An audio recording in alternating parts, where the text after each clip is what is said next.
আমাদের চারপাশে থাকা 5টি প্রাণীর দোয়া আল্লাহ তাআলা সাথে সাথে কবুল করেন। কখনোই তাদেরকে কষ্ট দিবেন না। যদি এই 5টি প্রাণীকে কষ্ট দেন তাহলে তাদের বদদোয়াও আল্লাহ সাথে সাথে কবুল করবে, এমনকি আপনি ধ্বংস হয়ে যেতে পারেন। হযরত সুলাইমান আলাইহিস সালাম প্রাণীদের ভাষা বুঝতেন। তিনি যে কোনো প্রাণীর সাথে কথা বলতে পারতেন। পবিত্র কোরআনে আল্লাহ তাআলা বলেন, সুলাইমান শুনতে পেল পিঁপড়াদের রানী কি বলেছিল। প্রিয় দর্শক, সেই সুলাইমান আলাইহিস সালাম 5টি প্রাণীর সাথে কথা বলেছেন, তাদের সম্পর্কে জানতে পেরেছেন এবং তিনি বলেছেন এই 5টি প্রাণীর দোয়া আল্লাহ সাথে সাথে কবুল করেন, এমনকি এদের বদদোয়াও আল্লাহ কবুল করেন। আপনার চারপাশে থাকা এই 5টি প্রাণী সম্পর্কে বিস্তারিত জানতে তথ্যবহুল ভিডিওটি শেষ পর্যন্ত দেখুন। একবার হযরত সুলাইমান আলাইহিস সালামের নিকট খবর এলো এক ব্যক্তি একটি কুকুরকে বিষ খাইয়ে মেরে ফেলেছে। খবর পেয়ে হযরত সুলাইমান আলাইহিস সালাম তৎক্ষণাৎ সেই ব্যক্তির বাড়িতে হাজির হলেন। যখন সেই ব্যক্তি পুরো বিশ্বের সকল মানব দানবের বাদশাহ আল্লাহর প্রেরিত নবী হযরত সুলাইমান আলাইহিস সালামকে নিজের ঘরে দেখতে পেলেন, তখন সেই ব্যক্তি অত্যন্ত আনন্দিত হলেন এবং হযরত সুলাইমান আলাইহিস সালামের খেদমতে ব্যস্ত হয়ে গেলেন। উল্লেখ্য, হযরত সুলাইমান আলাইহিস সালাম পৃথিবীর সবচেয়ে প্রভাবশালী এবং শক্তিশালী বাদশা ছিলেন, যাকে সাধারণ মানুষ দেখে কখনো ভয় পেত না। শুধুমাত্র অপরাধীরাই ভয় পেত, কেননা হযরত সুলাইমান আলাইহিস সালাম ছিলেন ন্যায় বিচারক। কিন্তু এর আগে পৃথিবীর বুকে যত বড় বাদশা ছিল, এদেরকে দেখে সাধারণ মানুষ ভয় পেত। তো সেই ব্যক্তি আল্লাহর নবী হযরত সুলাইমান আলাইহিস সালামকে বলল, হে আল্লাহর নবী, আপনি কেন কষ্ট করে আমার বাড়িতে আসতে গেলেন? আপনি আমাকে হুকুম করতেন, আমি নিজে আপনার বাড়িতে হাজির হতাম। হযরত সুলাইমান আলাইহিস সালাম সেই ব্যক্তিকে বলল, তুমি তোমার পুরো গ্রামবাসীকে এখানে ডেকে জড়ো করো। আমি তোমাকে একটি কথা বলতে চাই, যদি আমার কথার উপর আমল করতে পারো তাহলে তোমার পরবর্তী বংশধর অভিশাপের হাত থেকে বেঁচে যাবে। যদি তুমি আমার কথার উপর আমল না করো তাহলে তুমি এবং তোমার পরবর্তী বংশধর ক্ষতিগ্রস্ত হয়ে যেতে পারো আল্লাহর অভিশাপে। অতঃপর সেই ব্যক্তি পুরো গ্রামবাসীকে জমা করল। যখন সবাই জড়ো হলো তখন হযরত সুলাইমান আলাইহিস সালাম বললেন, 5টি এমন জানোয়ার এবং পাখি রয়েছে, আল্লাহ তাআলা এদের দোয়া এবং বদদোয়া সঙ্গে সঙ্গে কবুল করেন। যদি কোনোভাবে অন্যায়ভাবে তুমি এদের গায়ে হাত তোলো, কষ্ট দাও, ব্যথা দাও, হত্যা করো, তাহলে এদের বদদোয়া আল্লাহ পাক সাথে সাথে কবুল করবেন, তুমি শেষ হয়ে যেতে পারো। এছাড়াও এই 5টি প্রাণীকে যদি তুমি সন্তুষ্ট করতে পারো, এদের দোয়াও কিন্তু আল্লাহ কবুল করবেন এবং এর বিনিময়ে অনেক মানুষ, এমনকি পাপাচারীরাও জান্নাতবাসী হয়ে গিয়েছে। 1 নম্বরে হযরত সুলাইমান আলাইহিস সালাম বলেন, কবুতর হচ্ছে এমন একটি প্রাণী যে কিনা পৃথিবীর বুকে থাকা অন্য সকল প্রাণীর চেয়ে নবীদেরকে বেশি মহব্বত করে এবং অন্যান্য পাখিদের তুলনায় কবুতর আল্লাহ তাআলার ইবাদত এবং জিকির সবচেয়ে বেশি করে। বলা হয়ে থাকে কবুতর যতক্ষণ জাগ্রত থাকে সর্বদা আল্লাহ আল্লাহ জিকির করে, দিনরাত আল্লাহ তাআলার ইবাদতে মশগুল থাকে। কবুতর অন্যান্য পাখিদের তুলনায় সবচেয়ে দীর্ঘ সময় উড়তে পারে। কবুতর আকাশের অনেক উঁচুতে উঠতে পারে। এমনকি যখন কোনো ঈগল পাখি কবুতরকে ধরার জন্য তাড়া করে, তখন কবুতর ঈগলকে ছাড়িয়ে আকাশের আরও অনেক উঁচুতে উঠে যায়, যতটা উচ্চতায় ঈগলও উঠতে পারে না। এভাবে কবুতর নিজেকে ঈগলের হাত থেকে বাঁচাতে সফল হয়। আর কবুতর মনে করে যে আমি যতটা উপরে উঠতে পারবো আল্লাহ তাআলার ততই কাছে পৌঁছতে পারবো। অলৌকিকভাবে আল্লাহ পাকও এই পাখিকে সবচেয়ে উঁচুতে উড়ার ক্ষমতা দিয়েছেন। 2 নম্বরে হচ্ছে হযরত সুলাইমান আলাইহিস সালাম বিড়ালের কথা উল্লেখ করেন।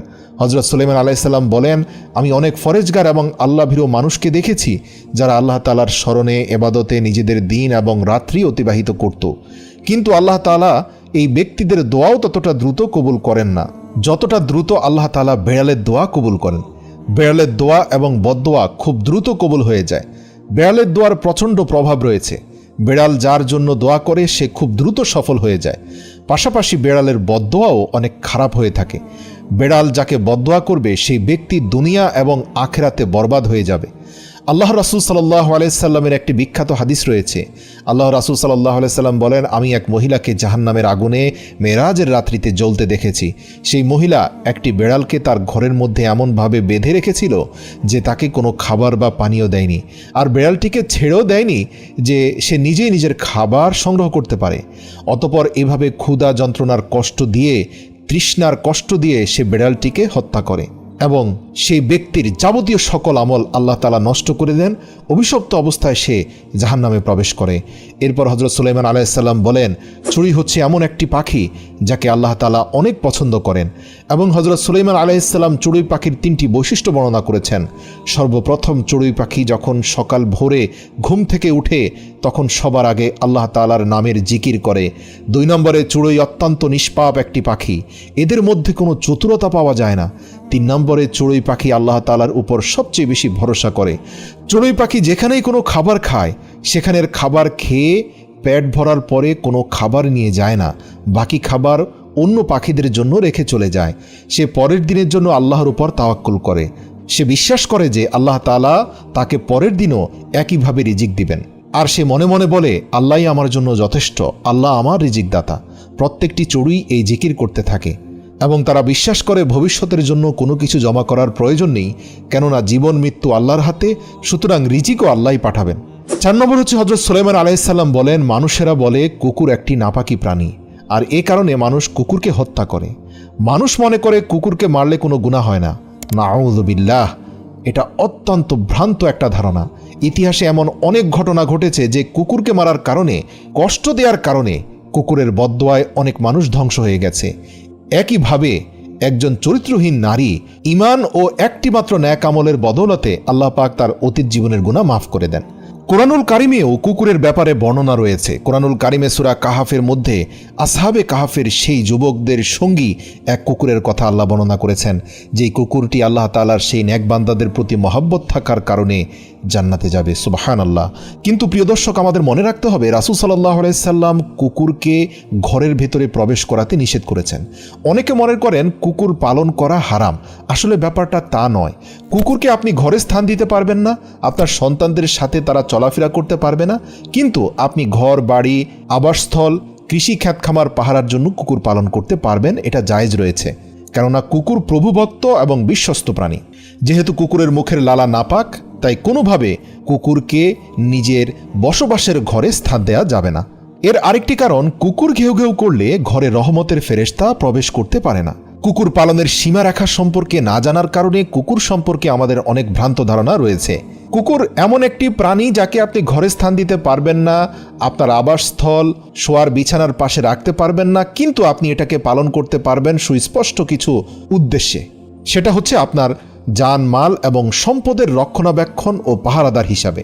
প্রিয় দর্শক, অতঃপর সুলাইমান আলাইহিস সালাম সেই ব্যক্তিকে, যার উদ্দেশ্যে মূলত গ্রামবাসীকে এই কথাগুলো বলছিলেন, তাকে উদ্দেশ্য করে বললেন, তুমি অন্যায়ভাবে যে কুকুরকে হত্যা করেছো তার জন্য আজই তওবাতুন নাসুহা করো, অর্থাৎ 2 হাত তুলে আল্লাহ পাকের কাছে ক্ষমা চাও। যদি তুমি ক্ষমা না চাও তাহলে অবশ্যই তুমি অভিশপ্ত হবে নিষ্পাপ একটি প্রাণকে হত্যা করার কারণে। এরপর হযরত সুলাইমান আলাইহিস সালাম বলেন, 5 নম্বর প্রাণীটি হচ্ছে পিঁপড়া।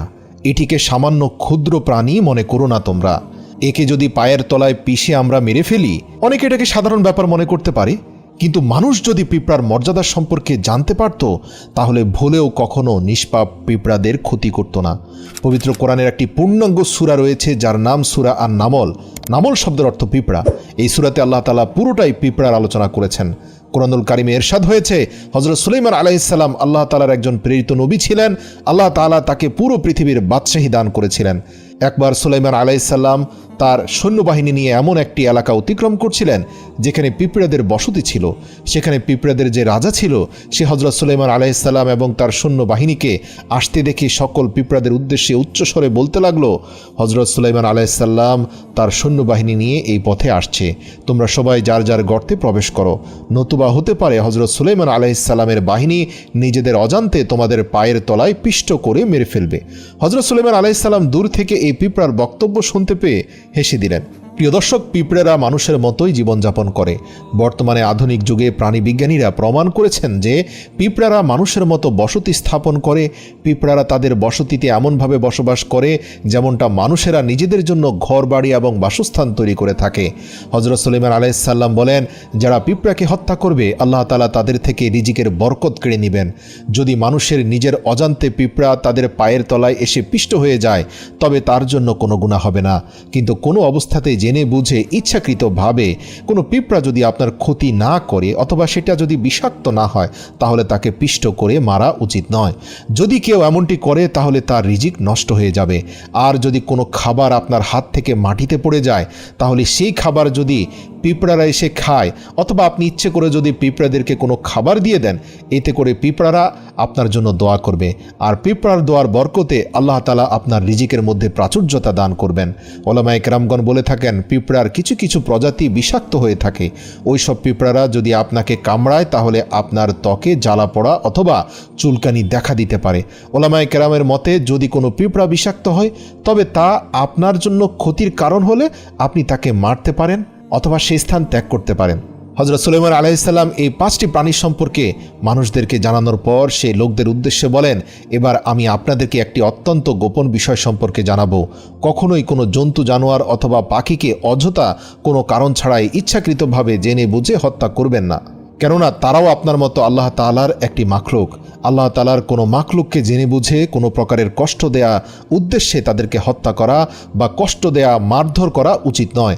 আল্লাহ তাআলার সমস্ত মাখলুকদের প্রতি দয়া এবং ভালোবাসা প্রদর্শন করা একান্ত কর্তব্য এবং সাধ্যমতো তাদের খাবার দান করা উচিত। আল্লাহ তাআলার কাছে দোয়া করি আল্লাহ তাআলা যেন আমাদের তার সমস্ত মাখলুকের প্রতি দয়াশীল হওয়ার এবং ভালোবাসা প্রদর্শনের তৌফিক দান করুক এবং ভিডিওতে উল্লেখিত এই 5টি প্রাণীকে আমরা যেন খাবার দান করি বিশেষভাবে, এবং এরা যদি আমাদের কাছ থেকে খাবার পেয়ে খুশি হয়, পেট ভরে খেতে পারে, তাহলে অবশ্যই আল্লাহ পাকের কাছে আমরা যাজা খায়ের পাবো এবং তাদের দোয়াও আল্লাহ কবুল করবেন।